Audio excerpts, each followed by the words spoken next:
السلام عليكم أحبة المتابعين. وصفتنا لهذا اليوم هو عصير طبيعي 100%. هذا العصير جدا منعش بهذه الأجواء الحارة. طبعا مكونات العصير هو عبارة عن الكجرات أو الكركدية نوم بصرة والرمان، وهنا عندي هذا سكر نباتي ومي فقط. خليكم متابعيني أنا شوف الطريقة. أحبة المتابعين، طبعا أنا راح أسوي كمية قليلة، أنتم تقدرون تضاعفون الكمية، ماكو أي مشكلة. هنا عندي هذه العلبة، ايش راح اخلي بيها النوم بصرة والقجرات واخلي عليهن المي بهذا الشكل. طبعا المي يكون دافي تمام احبتي بهذا الشكل، واخلي وياهن هذا سكر نبات او سكر عادي بكيفكم. نخلي وياه ونغلقه ونتركه اقل شيء 3 ساعات، 3 ساعات 4، كل ما تركونه اكثر بالليل تسوونه وتخلونه بالثلاجه ماكو اي مشكله. هسه راح نتركه وبعد ساعتين او 3 نرجع له وراويكم شلون صاير. هنا احبة المتابعين بعد مرور 3 ساعات تقريبا، بسم الله ما شاء الله شوفوا. طبعا النمو بصره والكركديه او القجرات ذبت لونها وذبت طعمها.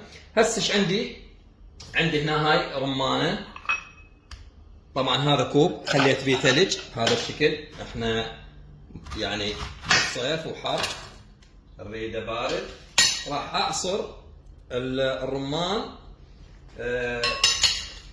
هنا بهذا الشكل. اريد يطلع وياه حب شويه، شوفوا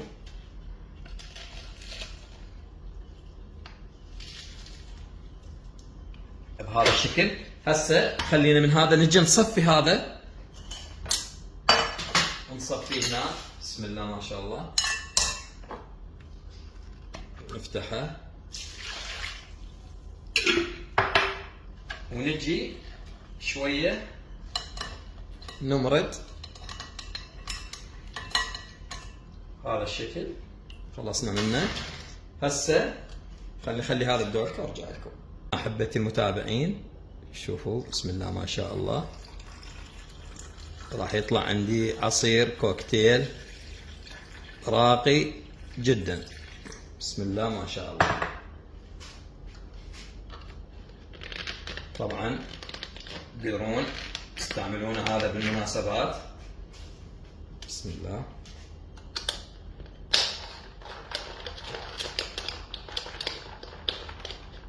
نتذوقه بسم الله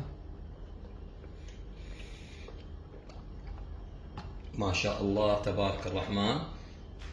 الطعم كلش طيب بهاي الاجواء الحاره، واتمنى ان شاء الله تجربونه وينال اعجابكم. مع تحياتي لكم، انا اخوكم عبد الله العنزي، مع الف سلامه.